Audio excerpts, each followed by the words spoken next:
somehow find my slides. Okay, continue. We're on.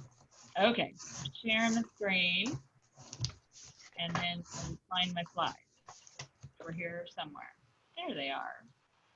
Let's start show. Don't look at, that's gonna be my little ending there. Don't look there yet. Okay. All right, well, hello everybody. Welcome. We're gonna talk about fall foods. And I love fall food. And I love fall too. It's one of my favorite, it is my favorite season, I guess. I like the changing of the leaves and the changing of the weather, and I like the foods. And I love that we live in an area where the foods really do change kind of distinctly. Like all our little strawberry stands are closed now, but pretty soon we're going to have our mandarins and our persimmons and all the yummy fall stuff. So I love that. And I thought, well, this is kind of like coming back to school here in the fall. And here where I live, schools even kind of opened up and the buses picked them up and took them to school today. So I was wondering if you guys had any, maybe if you're muted, unmute, tell me what you've been doing like this summer, your favorite thing you did this summer. Like your first day at school, you're gonna say, what I did this summer. I know it's limited because of what we've been doing, but unmute, tell me your favorite thing. Okay, I'm listening. Anybody? I'll share, I guess. Okay. So I'll try to go something kind of healthy. I don't want to say that I've been playing video games, but I don't know if anybody has heard of some, you know, those meal delivery services like Purple Carrot or HelloFresh or whatever. Anyways, so I was having some issues cooking and I wasn't eating very well. So I just decided to give Purple Carrot a try, which is like a vegan meal delivery service. Yeah. It's not super cheap, but it is really like convenient because they just send you like the meals exactly how you need them and prepare them in a box. And so the recipes are really good. I'm not gonna lie, and they provide recipe books too. So that's something that I've been enjoying like the past couple of months.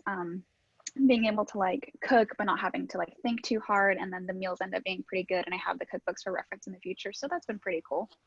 That is so fun. You know, our daughter does that too, and they give me their old books, so and then say, yeah, this recipe was good, that recipe was good, so then I can just make the recipes because they like it. They like the idea, like you said, you don't have to think about it, and it has all the stuff that you need. And you know, I don't mind going to the store and getting all that stuff. So their recipes have been very, very good. Yeah, they're pretty.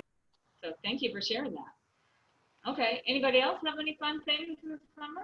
Things you discovered? I don't know how much silence we can take. Okay, well, you think about it and shout it out if you think about it. I'll show you what I've been doing this summer. So we got into a couple new things. We got into kayaking. So we got a couple little kayaks. That's us just in our little pool, which is really the size of the pond. And our pool is the exact size of the kayak. We've been getting into biking, doing a little camping, been doing a little gardening. That one picture in the bottom right is like one of my 2 zucchini I got all summer. I don't know, I'm really not a gardener. Hiking in the bottom left with my sister and niece, and that's Donner Lake in the background. Doing a virtual walk. We walk every year for Alzheimer's in honor of my dad, and so our family got together and did our virtual Alzheimer's walk this year. And so we actually did it around Sac State, so it doubled up as a kind of tour of Sac State for my niece. So then up in the left-hand corner are some potato tacos. So I've been trying new recipes, of course. And while we were camping, my sister sent us a text that she was going somewhere, some vegan place, and they were going to have potato tacos. And I said, oh, well, here are our potato tacos off the campfire. And then because of course, all the smoke, I tried to get pictures of the sunrise and the moon. So that picture kind of down at the bottom is Folsom Lake with the sunrise. You know, I hate that we have all the fires, but gosh, they have made some really pretty pictures. So been into some new things, but I want to start thinking about what we're doing for fall. So we're talking just really about fall foods today, and you're going to see that I repeat a lot because they're all really good for us. They're all good sources of fiber. They have different nutrients in them, but all are good antioxidants. They are low in calories generally, our veggies and our fruits. So apples and pears are very common. I don't know if anybody generally goes up to Apple Hill. I'm wondering how that's going to work this year. Greens, and now we get them kind of year round. Winter squash, which really are harvested in the fall, but they last all through the winter. Beets, which I love, sweet potatoes, and a lot on the root vegetables like the turnips and parsnips, and actually the recipe I made has rutabagas in it too, and then Brussels sprouts. So I have a little slide on kind of most of these foods to talk about what you can do with them. And so I hope you will just join in and say an idea if you think of it while we're going along. Because if you're sending the chat, I can see the chat. So just shout it out. Okay. So in order to do your fall foods, or really any foods, it's good to have some good tools in the kitchen. I love gadgets. I know everybody doesn't. I love them. But the first three things, I think a crock pot is excellent for fall and winter soups and stews. A pressure cooker is great for cooking beans. A rice cooker is nice if you can never cook rice correctly, which is my thing. I never can cook that. But if you get an Instant Pot, which I read in a blog, now you just call it iPot because that's cool, I guess. You can get rid of those first three things because your Instant Pot does all three. So as soon as I got an Instant Pot, I gave away those other three things and I just use it for everything. So I love the Instant Pot, not only for pressure cooking because I never could pressure cook rice. I love it for rice cooking because I never can cook rice very well. And I love that you can convert from pressure cooking to sauteing, and that's my soup recipe today, which I think Linda's gonna send out. It's a minestrone using root vegetables. And so you cook the beans first from dry, and then you stir in the other things and just cook it in the Instant Pot. So I thought it turned out pretty good. I think also it's nice to have a blender. You could have a fancy blender like a Vitamix or something, or you could have, who was, I think, Elaine, her Oster blender. So you can have whatever blender you like. The more powerful it is, the better it's going to be to blend up your greens if you're making smoothies. That's kind of the thing on that. I think a chopper is really fun. I don't know if you guys can see me, but I have my little chopper. This is, I don't know, Cuisinart. But like when I'm chopping onions and things, I'll often throw it in the food processor if I'm doing a lot. But if I'm only doing one, I know I could do it with a knife, but I'm not great at that. So you just put your chop up in chunks, whatever you're going to chop, and then you press it. It's really good to get your aggressions out too. So I do love that. I think it's great to have a good sheet pan. Most of us have sheet pans. And so they don't have to be fancy. If yours is kind of like mine, that are all rusted and closed from years of use, you can just lay foil on it or put parchment paper on it when you use it. But I roasted veggies today and I used that. The grill basket, if we're still grilling, and we grill year round. I know not everybody does, but in the fall, it's still nice to grill. And you can use the grill basket for your veggies. It's good to have a good vegetable peeler, even though you don't always have to peel. I'll tell you some of the things I made today and what I peeled and what I didn't, because you don't have to peel. And then I think one of the most important things, what did I do, is a knife. You know, when I go to somebody else's house and I'm cooking, I just don't know how they can survive with such lousy knives. So I'm a French knife kind of person. Other people do different ones. Like my mom, she does everything with a little paring knife. That's fine too. Whatever you do, you want to have a good sharp knife because that just makes all these vegetables a lot easier. I happen to have, and I'm not pushing it, a Cutco one because my nephew sold them for about 5 minutes and he sold them to everybody in the family and then he quit doing it. But, you know, any nice knife that you can find in the store, or just keep the ones you have sharpened. And, you know, you can go to a lot of stores like Rayleigh's will sharpen your knives. So, okay, there's our tools. That's just going to make it a lot easier.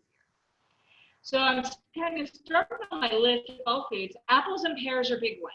Last time we talked about soluble fiber, and we talked about how it lowers cholesterol. Well, apples and pears, particularly when you eat the skin, have that soluble fiber, so they help lower your cholesterol. They're filled with antioxidants, and what I love about all these foods is they're all really versatile. So of course we know we can just take an apple and eat it as a snack, but we can also take that apple or pear for that matter and turn it into applesauce. Your crock pot or your Instant Pot is great for that, or you can do it on the stove. You can do baked apples or pears or a combination of the two. You can make a crisp or a cobbler, or what are the other names? A buckle.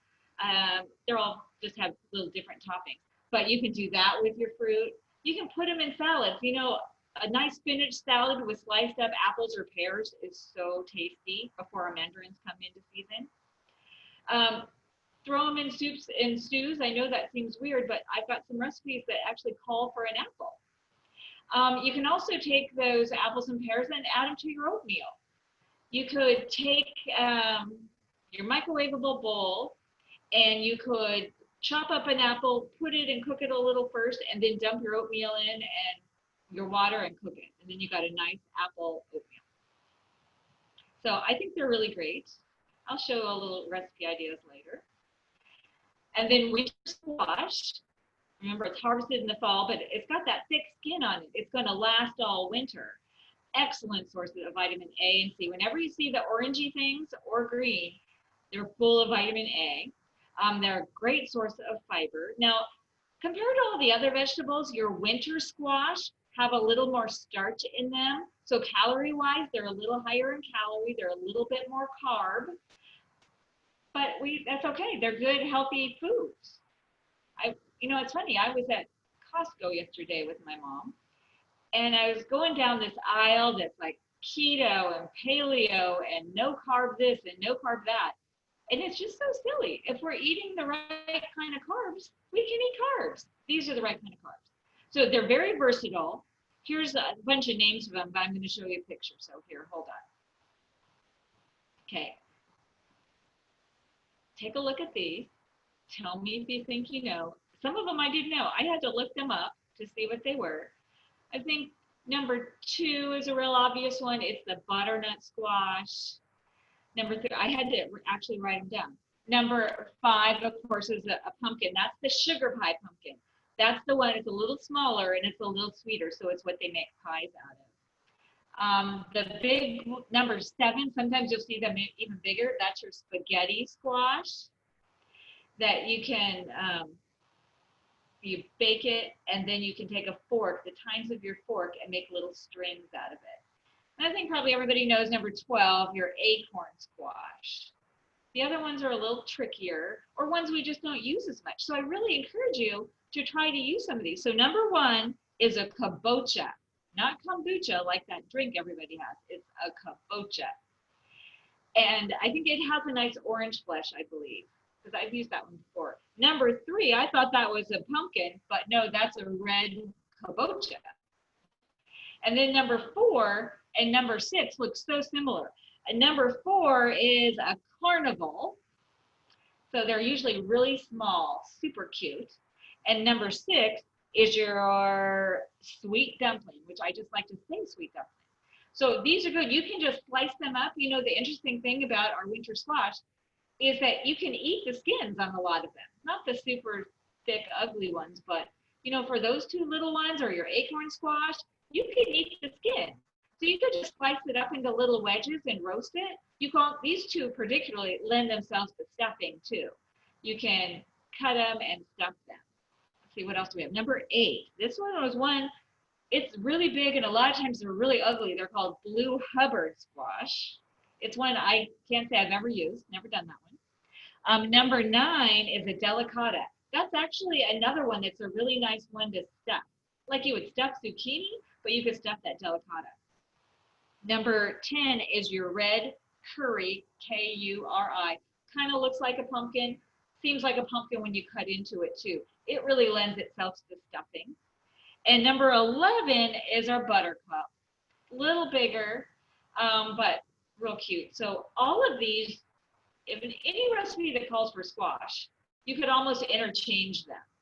I love the acorn because it's good to stuff and it tastes good. I tend to use the acorn and the butter squash the most, but I love the little sweet dumplings, and I love the delicata too. I just kind of have to make yourself get them and then try them. But I think those are really great ones. Okay, so what do you do with squash? Here's a picture of a spaghetti squash. So you can roast it, grill it, stuff it, chop it, puree it, scrape it. So all of these squashes, we could do all of these things with. Now, basically, most of your squash, I thought I had one here, but I don't. You just take it, you could just poke some holes in it, stick it in the microwave, and it's going to cook that way whole. And then you can slice it open and get things out. They're hard to slice. I think that's why people are a little leery of that, because some of them, they're so hard, it's hard to cut them. But if you can get it cut in half, generally you're putting the cut side face down in a pan with a little water in it, and you just stick it in the oven. It depends on the squash, how much. I always Google it. How long do I have to do this one for? What temperature? Generally, 375 for 30 minutes or something. But the spaghetti squash, once you scoop out the seeds, you take those tines of your fork, run it along the flesh, and it creates like spaghetti noodles. So it's a great recipe or a great vegetable to use in place of your spaghetti or mixed with spaghetti too. So you can do lots of things. So those of you who are a little worried about, I just don't know how to cut these things, here's just some pictures of a butternut squash. So butternut squash often have a kind of bulbous end, and they're thinner at the top. So I peel them just peeler. That's why it's really good to have a good peeler. And I can't stress enough the value of a good peeler, because up at our cabin we just have old like dollar store stuff, and I have one of those little old metal ones like I grew up with before they perfected them, and it is so hard to peel with those. So get a good peeler that you like, and then you can peel it, cut off the ends. I think that makes it a little easier. You can also just microwave it for a minute, and that makes it a little softer, and by a minute I mean a couple minutes. And then you can cut off the ends. Then you get it peeled, and then particularly on the butternut, you cut off that bulbous end, because that's where the seeds are. The torso, if you will, doesn't have seeds, so it's a little easier to cut. So then you slice it in half. Here we go. That bulbous end, you scoop out those seeds, and then you can slice it and pile them up, just like you see how they're kind of making the strips uniform. And then you slice them up, so then you have similar sized pieces. And I do that with all my squash, or even all my root vegetables too. All the vegetables I put in my soup today, that's how I do it too. I cut them into sticks like that, and then I slice them so they're somewhat uniform. So there's your butternut squash. Okay, so that was our winter squash. Of course, we see greens all the time, all year round, but particularly in the winter or in the fall at the farmer's market. So, and we've talked about greens endlessly, I know, so I didn't go into it too much, but they're a good source of iron and vitamin A and C. Oh, I got iron twice. Folate. They help us to feel more full. They fill us up. Greens also are full of, they turn into nitrates when we choose them, the good kind of nitrates that help to expand our blood vessels. So we love to have lots of greens. And I don't think as a country we eat as many greens as we could. But there's lots of them. We've got spinach, collards, mustard, kale, chard. We could do darker lettuce, watercress, beet greens. And today we're talking about the root vegetables. Turnips often come in the store with their greens on them too. So we want to add as many greens as we can this fall. And so as an example, the soup I made today, I'll eat my soup the first time, but then I'll refrigerate it or freeze it. And when I go to reheat it, I'm going to fill my bowl with some greens and then put that soup on top of it. And then I kind of do double duty. I get some extra greens and I get my soup. And then beets, love the beets. The beets, 2 veggies in one, although the ones I just happened to buy at Walmart yesterday, they'd already cut off the greens. But if you can get them at a farmer's market, they'll still have the greens on. So 2 veggies in one. You can eat it raw. Like you could just, it's best to peel it in this case, but then you could just grate it and make it into a little salad. You can roast it. You can microwave it. In fact, I left out my little parchment paper, so I remember to tell you this. Because I tend to roast in the oven. And then some people are like, oh, beets are so much trouble. I just don't want to do it.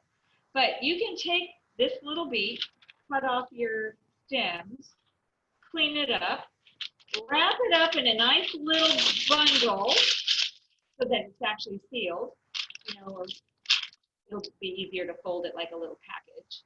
And then stick that in the microwave for 5 minutes or so, and you got a roasted beet. Easy peasy. And then once you roast them, they're super easy to peel. They're hard to peel when they're still raw. You can throw them in soups and stews, and there's so many different kinds of beets. So all they had yesterday was the red beet, but those Chioggia ones, I love those pretty striped ones, and the golden beets are quite popular. You see those in salads and things at restaurants a lot. So if you haven't had a beet, I really encourage you to try them. And I know I grew up, in fact, I didn't grow up on any of this food. We had canned beets. I didn't even know you could get fresh beets. But fresh beets are definitely awesome. Okay, then there's the Brussels sprout. Cruciferous veggie family. So they are strong cancer fighters. Brussels sprouts are a love it or hate it kind of vegetable, I think. Our whole family as a whole, we serve them now at the holidays. We didn't used to, but are starting to like them more. Not everybody does. I guess it depends on how you cook them. But if you think, oh my gosh, I hate the Brussels sprout, try roasting it because it is so good when you roast it. And basically, when I say roast, I mean I tend to slice them in half, and then you put it on a parchment or foil on a sheet pan and stick it in the oven for a while. With these, I might do, I tend to go 400, 425, and cook them for like 15 minutes. And if they're not done, I do another few minutes. But they're super high fiber. They've got the antioxidants like every other fall vegetable and fruit we talked about. They've got vitamin C. They are full of vitamin K, which is the vitamin that helps with blood clotting. So remember we talked about it maybe a few times ago. If you're on Coumadin or blood thinner that says be careful about your vitamin K, it doesn't mean you can't have it. It just means you need to be consistent. So every day you need to have good vitamin K sources. So you might have a spinach salad, you might have Brussels sprouts, you might have broccoli, all good vitamin K things. So you can roast them, you can grill them, and you can just shred them. I went to a restaurant recently where you could pick, it's that Jack's restaurant, I'll have been there. You can go and pick the things you want on your salad. And they offered the shredded or really thin sliced Brussels sprouts. So raw, but thinly sliced, really yummy. Okay, and then we got our root veggies. I'm focusing on the turnip, rutabaga, and parsnip today. The celeriac, which is like the celery root, is the ugliest. It's the bottom left. You got your parsnip over there, and I just got a little parsnip. It looks like a white carrot. And then you got your turnips, which are a little cute with a purple hue to them. Love the turnip, and it usually comes with green. And then the rutabagas were just huge yesterday, so I only got one. I didn't need all that much. So this is what it looks like on the outside, and then inside it's kind of white. So all of these you can roast, you can throw them in soups and stews, you can puree them. Parsnips are really great pureed. So there's a little picture of some roasted ones, and I did roast them too. I'll show you when I get done with the slides. I'll show you the ones I roasted. So I love the root veggie. Let's see. And so I kind of already said this, but what you do with them, you can roast them, you can chop them, you can put them in soups and stews, you can saute them. So if you don't have an oven or like to do things on stovetop, you can do all of these things on your stovetop too. You can put them on your grill. You can puree them. They're all really yummy. Let's see what other ones we have. Oh, the sunchoke. That's the Jerusalem artichoke. And we've talked about this because those are considered prebiotics. They're really supposed to be very good for us. And some just sprung up in my garden.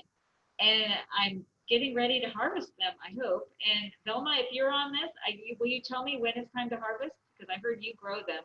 And I don't know when it's time to harvest them. Okay, so there, the celeriac is really the ugliest. You definitely want to peel that one because it's kind of harsh. But the other ones, you know, I didn't peel for my soup, I didn't peel the parsnip and I didn't peel the turnip, but I did peel the rutabaga. Sometimes they'll have a little bitter taste to them with the skin if you leave it on. Okay, so then I just made 10 little things we can do with fall foods. So you can make a baked apple for dessert. So you core it, you fill the center, maybe use a little sugar or artificial sugar if you like that. You can put raisins, cinnamon. Some recipes call for a little oatmeal. And then you cover it up and you microwave it for 5 minutes and you've got a fabulous dessert. So easy. And then there's so many different apples to choose from. I'm a pink lady gal myself, but I know there's so many great apples out there. Wilt greens, we've talked about this every time we talk about greens, but you just take your greens and you throw them in a pan. And I generally add a little water or a little vinegar, or here we said lemon juice or apple cider vinegar, and let it melt a little bit. I actually hardly ever even do the garlic, but that would probably make it taste even better. The beet salad, I told you you could eat those beets raw. That's kind of an uncommon thing to eat the beets raw, so that's why I wanted to tell you about it. And you take a beet, and you really do have to peel it if you're going to do this. And then you grate it. If you have a food processor with a grater, that's much less messy. And then you add a little balsamic, a little mustard. You could do Dijon or regular, a little salt and pepper, a little garlic, and you've got a great little salad that you could eat alone or you could put on top of your regular salad. You can make a soup, of course, throw your greens, throw your winter squash in. Somebody was just telling me today, I was telling her I was going to do this presentation, and she said, oh, she just made a soup with some rutabagas, and it was so great. And she said she had never done that, but somebody told her it's not soup unless it has rutabagas. So I don't know, but I use winter squash for almost one of the first times in my little soup recipe today. You can use that spaghetti squash as spaghetti noodles. Top it with your favorite sauce or pesto, whatever you like. You can spaghetti squash also, a lot of recipes call for it baked. So you get your little strands, you put them in like a 8x8 Pyrex pan, and then you put your sauce on that, and then you bake it. So that's another way to do it. You can poach pears with, I'm going to tell you about this thing I've been getting. It is called Imperfect Foods. And I got pears. I hardly ever get pears. I'm not sure why, but I don't. But they gave us these beautiful little red pears. And so I poached them in my Instapot with a little red wine, a little sugar, some cinnamon. I think it called for orange juice. And I didn't have any, so I used lemon juice. And you just pressure cook it for like 2 minutes. And then you take the pears out, and then you let the sauce cook down, and it thickens and reduces a little bit. It was yummy. Okay, stuff in a winter squash. This is my favorite stuffed winter squash recipe. I use acorn squash. So you get them cut. I usually cut them down the waist, if you will. And then you put them face down in a little water for about 20 minutes in the oven at 400. While they're cooking, you are sauteing a diced apple with some dried apricots and a little orange peel. And then when your 20 minutes is up, you fill the hollow of the squash. So now you turn the squash the other way, fill the hollow, cook it another 30 minutes. And when it's done, you add some little chopped nuts. It is one of my favorite winter squash recipes. Super easy. Okay, let's see what else. We can roast. So I roasted a bunch. I'll show you the ones I roasted. 425, some people do 400 for about 20 minutes. You know, most roasted veggie recipes call for some oil, and you could use some oil if you use oil, but you could also just put some water on it. You want it to get wet enough to hold your seasoning. And then it comes out fine that way too. You can make homemade applesauce, which is so excellent. You can do that on the stovetop, in your crock pot, in your Instapot, or you can just make a salad. Top any salad you make with any of your fall fruits and veggies. We're going to have persimmons coming up, which I should put up here. We're going to have our mandarins. You can take your apples and pears. You can take your veggies raw, or you can roast your veggies and throw those on salad. So I roasted quite a few today. I'll be just eating those in my salad all week. Let's see what else I got. this was one of I add to my favorites thing I did recently, is there's this service called Imperfect Foods.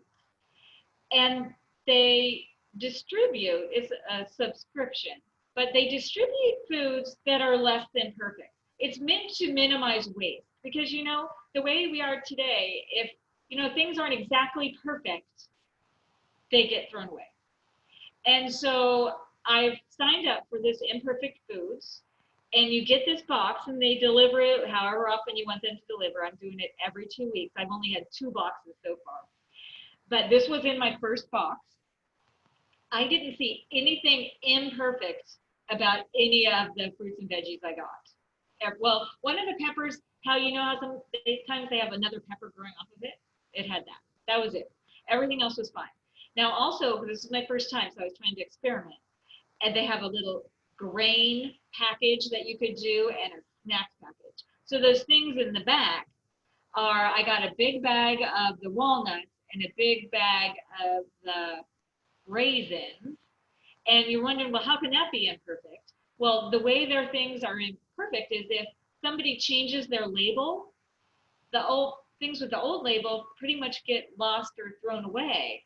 Or they might be close to their sell-by date, and so the stores won't take them.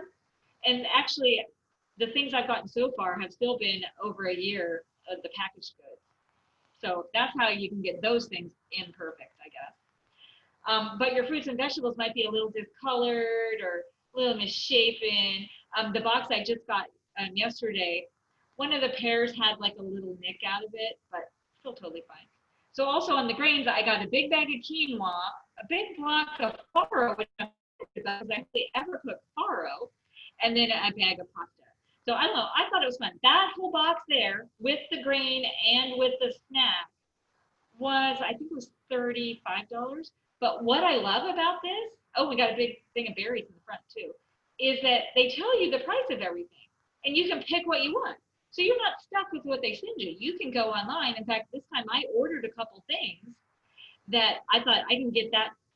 This is cheaper than I can get it at Winco. So I got a few extra things. It's almost like doing your online shopping. So I don't know. If you like that idea, so far I found it to be good. That's Imperfect Foods. Okay, so here's your challenge. How's my time? Oh, we're doing good. Okay. It's fall. We still want to do this always, no matter what season it is. Aim for at least 2 cups of veggies at lunch and dinner, however that looks to you. And try to eat what's in season. So right now we are changing. We really shouldn't be getting strawberries anymore because they're not in season. And if we are eating them, they got flown in from Chile or somewhere. So eat what's in season. And maybe a challenge could be try a new fall fruit or veggie. Maybe one that you haven't tried that you like. I really encourage everybody to buy local when you can, because that just helps decrease waste, decrease our carbon footprint. I know we can't always do that. Choose organic when you can or when it's affordable for you. Support your farmers market. CSAs are different than Imperfect Foods. They're actually, as a community supported agriculture, you actually get a subscription with a local farm. Farm Fresh to You is a popular one around here. And so then you're getting things that are truly in season. The first time I did a CSA, I had so many greens. That's when I learned to cook greens, because I had no idea what to do with all these greens. Maybe try Imperfect Foods once. It's kind of fun. And the benefit of eating all these veggies, of course, is going to help our heart. It's going to help us with our weight. It's going to help us have better diabetes control. Remember all that fiber I said were in all these fruits and veggies? That helps with our diabetes. And it's really yummy. It is absolutely fabulous tasting food. And I should add here, the benefit is it's good for our environment to eat what's local and to eat what's in season, not to be eating things that flew in from somewhere else. So, all right. And then I sent this to Linda too. I love this, Linda, if you're going to be using this, but I encourage everybody to make a little fall bucket list. And I know this year it's going to look different. Every year we want to go to Apple Hill. Maybe we're not going to do Apple Hill this year. Some of these might be things that, are fun to do, but I don't know about you, but if I don't make a list, I don't do it.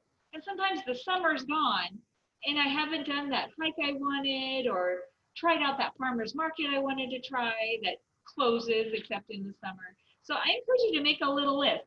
some of these are just fun, silly ones, you know, go to a pumpkin patch. I don't know. All kinds of pumpkin patches are springing up in our neighborhood. Jump in a pile of leaves, but be very careful. Go for a hayride. I don't know if we'll have many hayrides. Collect leaves, collect acorns, toast the pumpkin seeds when you carve your pumpkin. And you know, you can do that with your seeds for your winter squash too. You know, pick our own apples. I can say I've actually never done that, but I like to have somebody pick them for me and try different apples. I don't know about the haunted house this year, so forget that. We could enjoy a cup of hot cocoa made with our soy or you know, alternate milks and sit outside. We just got a corn maze in our neighborhood, so be careful. Those corn stalks really are itchy. Maybe watch a family tradition movie. You know, we like to watch Halloween every year. Stomp on leaves. Try a new recipe. It says Thanksgiving, but I think every week we should try a new recipe. We can bake. I just made some pumpkin bread, a really great pumpkin bread recipe, a vegan one. I love that. And of course, we want to be grateful at all times for everything. I know we have lost a lot in this last year, and it's a tough time now. You know, if you just turn the TV on for 2 seconds, it makes you crazy. But we still have a lot to be grateful for. Don't forget about that. And then we were hiking recently, and I saw these 2 signs, and I took a picture because it made me think of you all. Because one thing, stick to the trail. So I know we've been trying to kind of use as a theme that whatever our health goal is, we want to follow the blue route, the easiest route and quickest route to get there. So sticking to the trail will help us do that by eating right, choosing healthy foods, exercising, working on our stress. And then the sign was up where I was because they were trying to take it easy on their plants. So I think we can twist this around, give plants a chance, is let's give plants a chance. Let's make plants be the only thing we eat. So I like this sign. So, okay, that was it. I'm stopping sharing because I want to show you a few things in my kitchen. Oh, air fryer. Oh gosh, Paul. I don't have an air fryer. I'm so envious of the air fryer. But yeah, the air fryer, everybody tells me is amazing because you don't use oil and you stick things in it and it makes them all crispy. So I'm jealous of anybody who has an air fryer. It would be awesome. So I want to, can you guys see me? I'm going to tilt a little bit. I'm going to tilt so you can see. I think I showed you most of this. The soup I made, let's see, can you all see that? I'm kind of trying to look. Oh, I did that. So the soup I made used dried beans. I used navy beans, but you could use like big white kidneys too. In the Instant Pot, you cook them first. You add that with the onion first, onion and garlic, and you cook it for about 25 minutes. And then the beans were done. And then I chopped up a turnip, a rutabaga, which is really the uglier of the vegetables, a parsnip. I didn't use the sweet potato yet. And so once those beans are done, you add those things and carrot and celery, and then you add some seasonings. The seasoning it called for was a little oregano, thyme, basil, and rosemary. Mix it all up. And then it called for whole wheat shells, because this is minestrone, right? So it's got a little noodle in it. I didn't have shells, but I did have some whole wheat elbows, so I just used those. And when you cook these veggies first, and then about 10 minutes later, you add your pasta with a little hot water and cook for another 10 minutes. That's the nice thing about the Instant Pot, is you can still just keep cooking when you do it. So it was a super easy recipe, loved it. Now, as I said, I did peel some things, not everything, but I did peel. Some of the things looked a little nasty, so I did peel them. And so if you are, you know, I don't know if you do, I always have a little dump bowl. And so I put my peels, or there's my stems from my broccoli. I put all that in there. And then I throw that into my compost pile, which I mix with brown leaves and grass when we have grass, and keep turning it over. And so then that's my soil for my garden. I'm not a great gardener, so I don't know if you should be listening to my recipe for compost, but still, that's what I do so I don't waste that. I guess I'm on a no waste kick. So we don't waste that. And then I want to show you my other veggies. Okay, I hope you can see this. Turn that down. Okay, so I roasted veggies. I had a sheet pan. I put parchment on it. And then I had cut up those vegetables that I showed you over there, but I also added a beet and I added a sweet potato. I like to have them all separated. One thing, and you don't have to do this. Usually when you see recipes, they're all intermixed. And ultimately this will be. But I kind of like to have them separated at first in case one cooks faster than the other. And then I can pull those off with my spatula. Everything kind of cooked at the same rate this time. I set it at 425, cooked it for about 15 minutes. I remember I tossed them in water, and then I like herbs de Provence, one of my favorite seasonings. And then when the timer went off, I flipped them around a little bit, cooked for about another 10 minutes, and then they were done. So then I'll mix these up and add them to salads and just have them as a side dish. And then one more thing, my soup.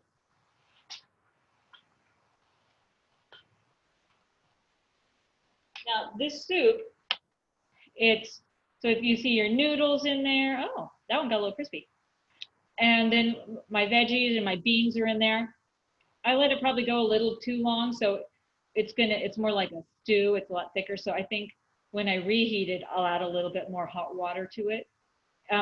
The redness just came from a little tomato paste. I know with minestrone, we often think of like canned tomatoes and things, but I just used some tomato paste in it.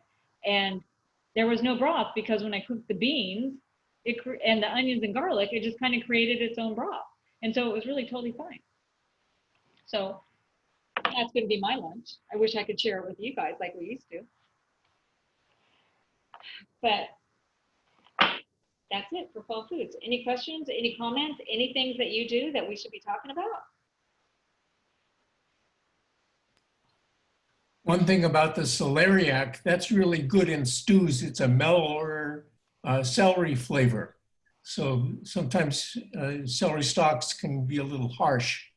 So this is really good. Yeah, that's a good idea. In fact, I'm kind of surprised in this recipe, they called for a couple stalks of celery as opposed to the celeriac since we were into the root veggies. But yeah, good point. Thanks, John.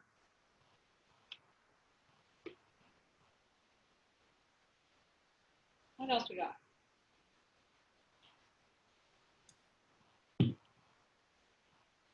Now I know y'all are more talkative than this. You could also take your Brussels sprouts, yeah, and do like you've done with the tray, have a Brussels sprout halves on one side, and I use kabocha squash diced on the other half. Roast them and then serve with toasted pecans and dried cranberries. It's really addictive.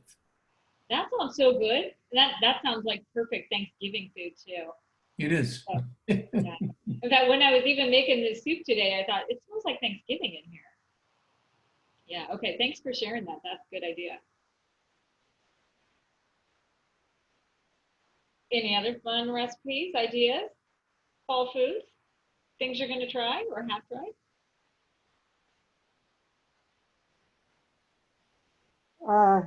Through Costco's connection, I found the veggie out pumpkin and black bean soup.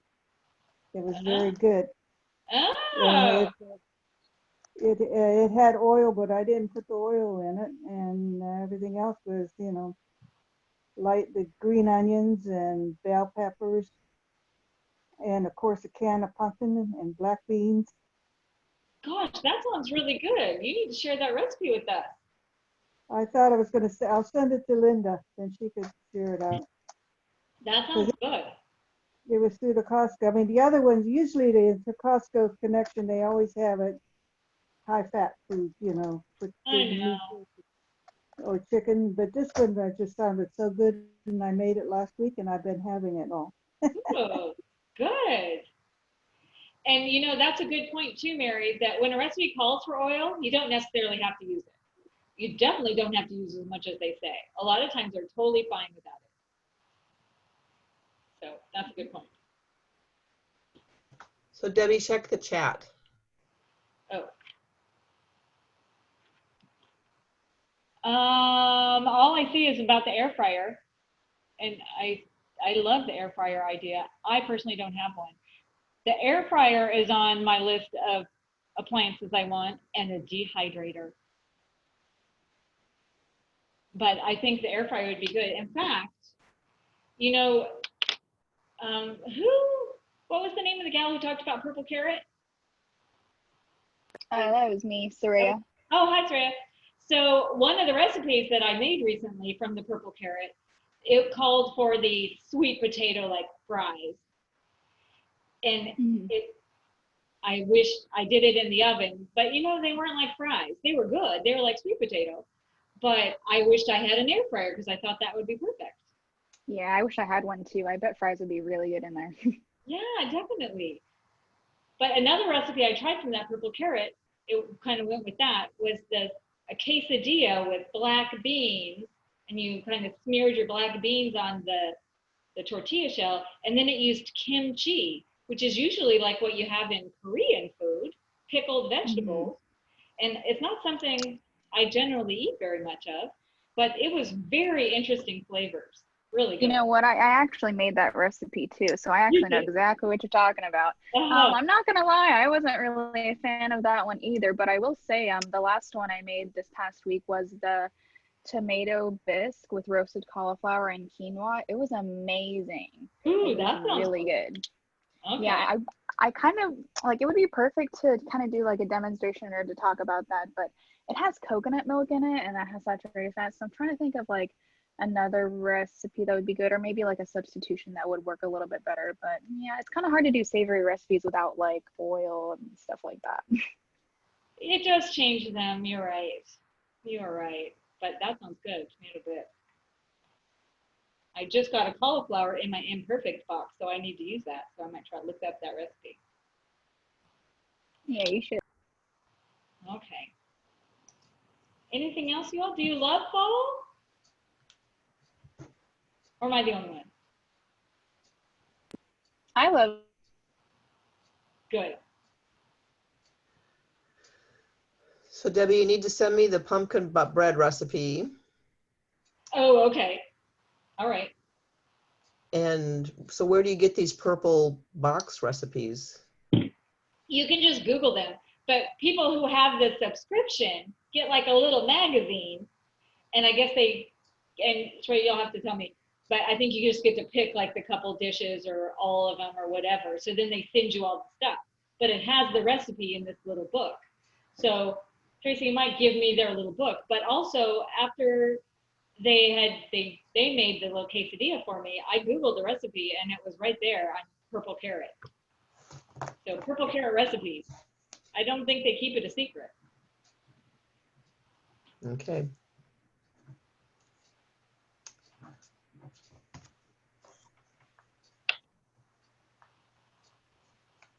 Awesome. So I'm going to stop recording.